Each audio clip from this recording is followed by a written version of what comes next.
Federal government set to review workers' salary due to fuel subsidy removal. Governor Malam Umar Namadi appoints 2 head of agencies. Belarus says Wagner Group training special forces.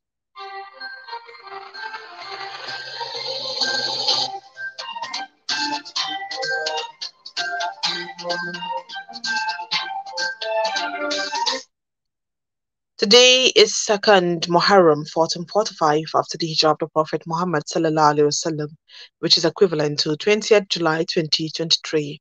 I am Salamatun Aliman with the news and full. The National Economic Council (NEC) meeting is being held at the council chambers of the State House in Abuja. The meeting, which is being chaired by the Vice President Kashim Shettima, has in attendance governors of the 36 states of the Federation, Director General of the Nigerian Governors Forum, as well as stakeholders from the World Bank and other agencies of the government. This is the second meeting of the council, and it is expected to deliberate on the reviewed palliative package for Nigerians following the removal of petrol subsidy and recent hike in petrol prices to up to 617 naira per litre as a result of market forces. President Bola Ahmed Tinubu had unveiled his administration's plan for a monthly 8,000 naira transfer to 12 million of the poorest households in the country for 6 months in a bid to cushion the effect of the removal of fuel subsidy. President of the Senate, Godswill Akpabio, has assured President of the Senate, Godswill Akpabio, has assured Nigerian workers of the readiness of the government to review the salaries of its workers as a move towards cushioning the effect of the removal of fuel subsidy. The President of the Senate gave the assurance while receiving in courtesy the Governor of Ekiti State, Abiodun Oyigbanje, and members of the National Assembly from the state. According to the statement from his media office, Akpabio also noted that the removal of fuel subsidy by the President, Bola Ahmed Tinubu-led administration was to address corruption in the petroleum sector. He said the removal of fuel subsidy was the beginning of the fighting corruption in the system. The House of Representatives has taken a firm stance against the National Electricity Regulatory Commission by rejecting the proposed increase in electricity tariff. This resolution was following a motion presented by Honorable Aliyu Madaki, who expressed strong disapproval of the price hike, especially considering the recent increase in petrol prices that has already burdened many Nigerians. Honorable Aliyu Madaki emphasized that it is inappropriate and insensitive to introduce such a significant tariff increase at a time when citizens are still grappling with the impact of the petrol price surge. In a response to the motion, the House has mandated its Committee on Power, once constituted, to engage in discussion with Commission. The lawmakers say the House remains committed to safeguarding the interests of Nigerians and ensuring that decisions made by regulatory bodies are in line with the welfare of the citizens. The Acting Inspector General of Police, IGP Kayode Adeola Egbetokun, has initiated a critical duty tour conducting a convoy patrol to assess and address the prevailing situation in response to the ongoing security challenges in some parts of Plateau State.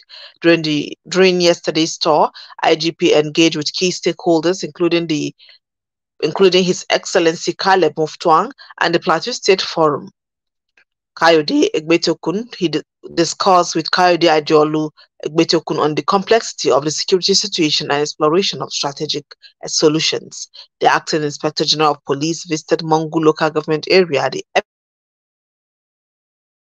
center of the immediate security challenge, where he engaged with the local community and police operatives to corroborate intelligence received on the situation.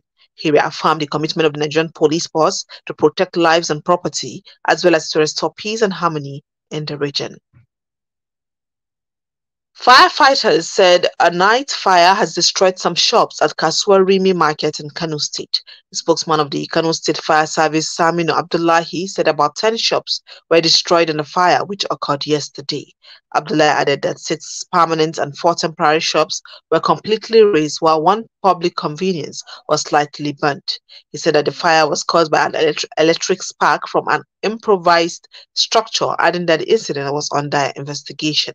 The spokesperson person, however, said there were no injuries or deaths and advised traders to always double-check and ensure they switch off all electrical appliances and disconnect them from the source before leaving the market. The news is coming to you from the studios of Sahaba Radio. More is after the short break. Stay tuned. This is News on the Hour, Sahaba Radio FM. Stay tuned.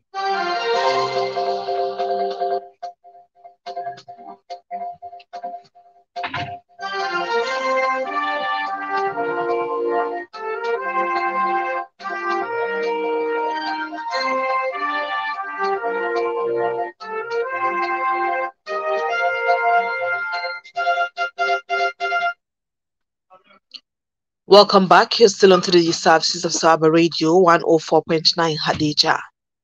Governor Malam Umar Namadi has approved the appointment of the executive chairman and permanent member of the Jigawa State Universal Basic Education Board, SUBEB. This was contained in a statement signed by the Secretary to the Government of Jigawa State, Malam Bala Ibrahim, people who were appointed are Professor Haruna Adamu as the executive chairman, Muhammad Nuhu Babra as permanent member 1, Kani Idris Ganza permanent member 2, others are Bala Sefianu Jahun as permanent 3, and Bellami Berniwa board secretary. Similarly, the governor has also approved the appointment of Haruna Maiwiga as the new Executive Secretary, Jigawa State Emergency Management Agency, SEMA. The statement said the appointment of the appointees is based on merit, competency, and personal integrity. Malam Bala Ibrahim urged all appointees to work diligently for sound execution of the present administration policies and programs. The statement explained that all the appointments take place immediately. In another development, Jigawa State Governor Malam Umar Namadi has constituted a committee to identify and retrieve all farmlands allocated to individuals by government officials. Malam Umar Namadi said it was aimed at retrieving cattle routes illegally allocated to avert disputes between farmers and herdsmen in the state. The committee is headed by the Secretary to the State Government, SSG, Malam Bala Ibrahim. According to the governor, those farmlands and cattle routes that are illegally allocated must be returned to the government. Sahaba Radio reports that Jigawa State has been experiencing farmers and herdsmen clashes, resulting in the death of many and destruction of farm produce. About 22 bandits have been neutralized by the Nigerian Air Force in Batsari and Jibia local government areas of Katsina State. The terrorists, mostly the foot soldiers of a deceased bandit kingpin, Abdul Karim Boss, were neutralized on Monday by the air component of Operation Hadarin Daji.